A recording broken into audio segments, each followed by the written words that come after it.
आपण बघत आहात एकेपी न्यूज मराठी। आपला आवाज आपली ताकद। सबस्क्राइब करा, शेअर करा, लाईक करा। AKP news Marathi.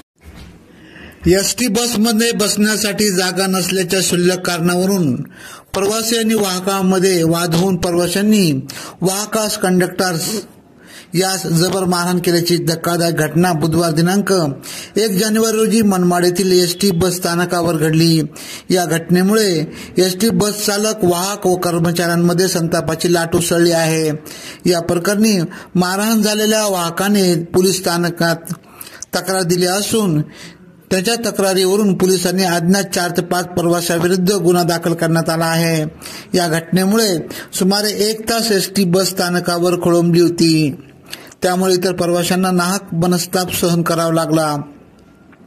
याबाबत सविस्तर वृत्त असे की MH18BZ1287 ही एसटी बस पुणे येथून धुळ्याला जात असताना मनमाड बस स्थानकावर आल्यानंतर काही प्रवाशांनी चढत होते, मात्र एसटी फुल असून त्यात जागा नसल्याने वाहक कुर्बान शेख धुळे डेपो यांनी सांगितले। मात्र त्यानंतरही त्याचे न ऐकता 4 ते 5 तरुण एसटीत चढले। आता जागा नसल्याचे पाहून ते खाली उतरत असताना वाहक शेख यांनी, मी तर तुम्हाला आधीच सांगितले होते की जागा नाही, तुम्हीही चढले, असे तरुणांना सांगितले। वाहकाच्या बोलण्याचा या तरुणांना राग आला व त्यांनी वाहकासोबत हुज्जत घालत शिवीगाळ सुरू केली व मारहाण केली। तर प्रवाशांनी मध्यस्थी केल्यानंतर मारहाण करणारे तरुण पळून गेले।